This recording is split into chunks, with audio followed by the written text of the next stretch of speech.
Vamos direto ao assunto. Número 10. O touro odeia a cor vermelha. Imagine ser um animal cercado de gritos, flashes e um cara de calça justa balançando um pano vermelho na sua cara.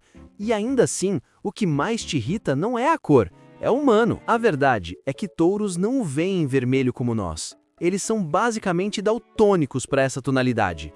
O que realmente os deixa furiosos é o movimento do tecido, não a cor. Nas touradas, o pano vermelho é só um truque teatral. O muleta serve para disfarçar o sangue e aumentar o drama da cena. É pura encenação com um toque de crueldade. O animal atacaria qualquer coisa que se movesse daquele jeito, fosse azul, verde ou estampado com emoji. A visão dos bovinos é adaptada para enxergar contrastes de luz e movimento, não tons vibrantes. Então, se você entrar num campo com uma toalha de piquenique vermelha, o touro não vai te atacar por causa da cor.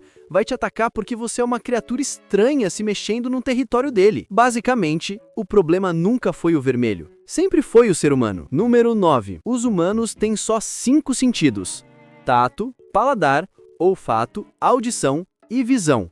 Parece simples, né? Só que essa lista é tipo a versão demo da biologia humana. Na verdade, você tem muitos mais sentidos. Pelo menos uns 17, dependendo de como se define sentido. Por exemplo, o equilíbrio é um sentido. Você sabe quando está caindo graças ao sistema vestibular no seu ouvido interno. O propriocepção é outro. É o que faz você saber onde seu braço está mesmo de olhos fechados. Ou quando você tenta coçar o nariz no escuro e não enfia o dedo no olho. Tem também o termorrecepção, que percebe temperatura, e o nocicepção, responsável pela dor. E ainda há a interocepção, que te faz sentir fome, sede ou aquele desespero de precisar ir ao banheiro durante uma reunião. Então não, o corpo humano não é um pacote básico com 5 sensores. É uma estação biológica cheia de detectores internos e externos, todos brigando por atenção. A ideia dos 5 sentidos vem do filósofo Aristóteles, que viveu há mais de 2000 anos. E desde então, a galera repete como se fosse um manual técnico. Mas se Aristóteles visse um ser humano moderno tentando equilibrar café, celular e dignidade no metrô, ele certamente atualizaria essa lista para uns 20 sentidos. Número 8. É perigoso acordar alguém sonâmbulo. Essa é clássica. Não acorde o sonâmbulo. Ele pode morrer de susto. Spoiler. Ele não morre, só fica confuso, tipo acordar de ressaca num lugar que você não lembra como chegou. O sonambulismo é um distúrbio do sono que acontece durante a fase mais profunda do descanso, o sono de ondas lentas. Nessa fase, o cérebro está parcialmente desligado, mas o corpo está em modo automático. Então a pessoa pode levantar, andar, abrir a geladeira e até cozinhar.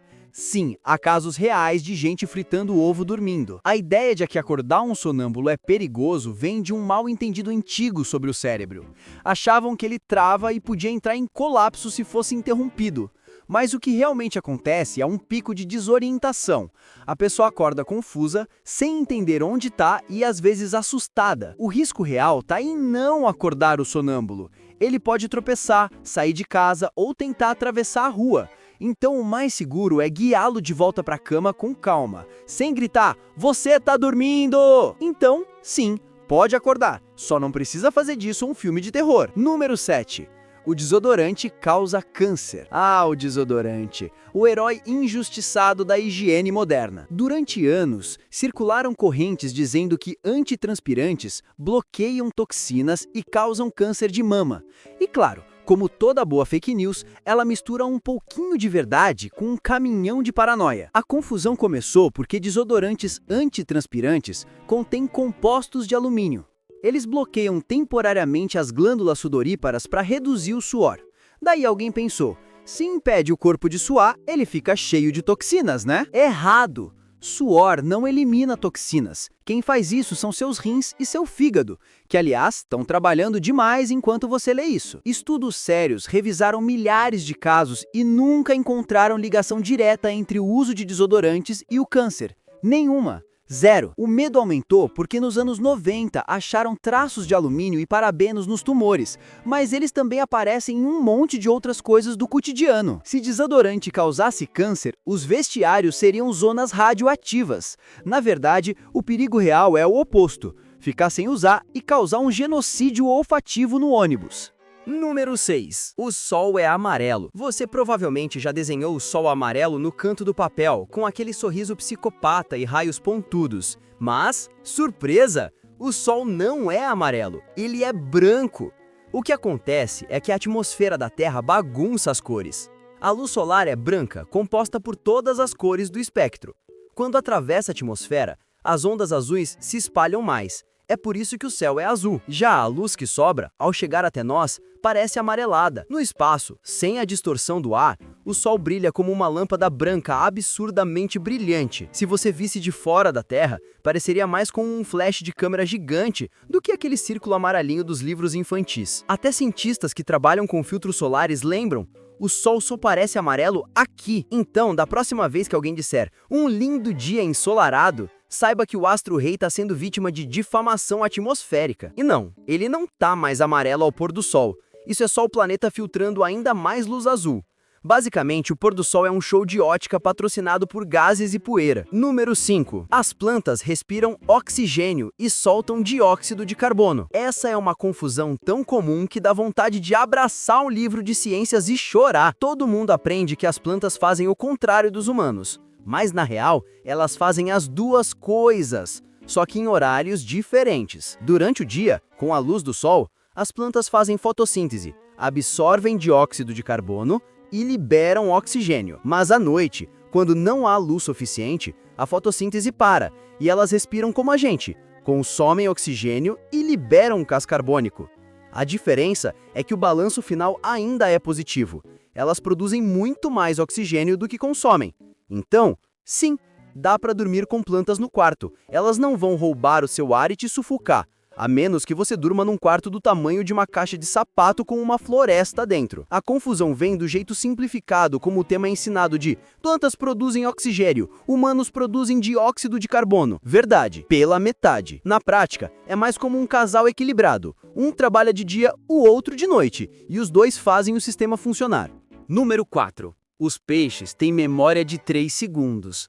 Essa é uma das mentiras mais teimosas da biologia moderna. Coitadinhos dos peixes, décadas sendo tratados como criaturas com a atenção de um TikTok de 0,3 segundos. Mas na verdade, os peixes têm uma memória bem decente. Alguns lembram de eventos por semanas, meses ou até anos. Experimentos mostraram que peixes dourados podem aprender rotas, reconhecer o dono e até responder a toques de som. Tipo um Pavlov aquático, eles se lembram de lugares onde encontram comida e conseguem associar padrões visuais a recompensas. Ou seja, tem memória associativa, espacial e até social. A ideia dos 3 segundos nasceu provavelmente de piadas e de observações superficiais. Como eles vivem nadando em círculos, parecia que estavam sempre redescobrindo o aquário. Mas é como dizer que você tem memória curta porque anda de metrô todos os dias no mesmo trajeto. E se você já viu um peixe fugir do aquário quando alguém tenta pegá-lo com a rede? Sim, ele lembra o que isso significa. Então não subestime o peixe. Ele pode até esquecer onde escondeu a pedrinha preferida, mas com certeza lembra quem o alimenta e quem o irrita. Resumindo, se tivesse internet, o peixe provavelmente lembraria de todos os seus tweets vergonhosos. Número 3. As baleias soltam jatos d'água pelas costas. Se fosse verdade, as baleias seriam basicamente fontes vivas. Mas o que sai daquele esguicho famoso não é água do mar, é ar quente e vapor, misturado com um pouco de muco. Sim, muco. O sopro vem do espiráculo, que é o buraco nasal da baleia, localizado no topo da cabeça. Quando o animal sobe à superfície para respirar, ele exala ar úmido a alta temperatura. Esse ar entra em contato com o ar frio externo e condensa, formando aquele jato que parece uma coluna d'água. Na verdade, se você chegasse perto, o que eu não recomendo, o cheiro e a temperatura te convenceriam rapidinho de que aquilo não é uma ducha natural. O volume e o formato do jato variam conforme a espécie, o que ajuda pesquisadores a identificar baleias à distância. Então, quando você vê uma baleia soltando água, ela só está fazendo o que a gente faz depois de segurar o ar por muito tempo, soltando um suspiro épico de alívio. Em resumo, não é um jato, é um espirro gigante. Número 2. O espaço é completamente silencioso. Hollywood adora vender a ideia do espaço como um silêncio absoluto. Astronautas flutuando enquanto explosões acontecem em silêncio dramático. Mas na realidade, o espaço não é totalmente silencioso. O que acontece é que o som precisa de um meio, como ar, água ou metal para se propagar. No vácuo, as ondas sonoras não viajam. Mas o universo não é um vácuo perfeito. Existem partículas, gases e plasma entre estrelas e planetas. Esses materiais podem transmitir vibrações, só que de forma diferente. Elas viram ondas de plasma, que não são audíveis diretamente, mas podem ser convertidas em som por instrumentos científicos. Ou seja, o espaço faz barulho, mas no idioma que nossos ouvidos não entendem. A NASA já registrou sons reais de planetas e campos magnéticos, como o assovio de Júpiter ou o ronco de Saturno. E são assustadores, parecendo trilha de filme de terror cósmico. Então, se você pudesse ouvir o espaço, ele soaria como um coral de estática, gritos metálicos e chiados alienígenas. A parte boa é que, pelo menos, ninguém ouviria você gritar. O que, sinceramente, é meio tranquilizante e meio perturbador ao mesmo tempo. Número 1. O açúcar mascavo é muito mais saudável que o branco. Essa é uma das mentiras mais doces já contadas, literalmente. Muita gente acha que o açúcar mascavo é natural, fitness e cheio de nutrientes, enquanto o branco é o vilão refinado que destrói vidas e dentes. Mas na real, a diferença entre eles é quase simbólica. O açúcar mascavo é basicamente o açúcar branco com um pouquinho de melaço ainda grudado. Isso dá a cor mais escura, o gosto mais forte e uma quantidade mínima de minerais tipo ferro e cálcio que são tão insignificantes que você precisaria comer quilos para fazer diferença nutricional. E adivinha? Nesse ponto, o açúcar já teria te derrotado muito antes de te deixar mais saudável. Em termos calóricos e glicêmicos, os dois são praticamente idênticos. A ideia de que o mascavo é mais natural vem do marketing e da estética. Ele parece mais rústico, mais artesanal, mais orgânico. É a versão com filtro vintage do açúcar. Mas dentro do seu corpo, ele é só glicose e frutose, igualzinho ao branco. A única vantagem real é no sabor. O mascavo tem notas de caramelo que deixam bolos e cafés mais intensos. Fora isso, é só mais uma doce ilusão disfarçada de saúde. Ou seja, o açúcar mascavo é o hipster do mundo dos açúcares. Parece mais puro, mas no fim, faz o mesmo estrago. E aí? Qual dessas mentiras você já acreditou com orgulho? A verdade é que a gente cresce colecionando fatos que são certos demais para questionar.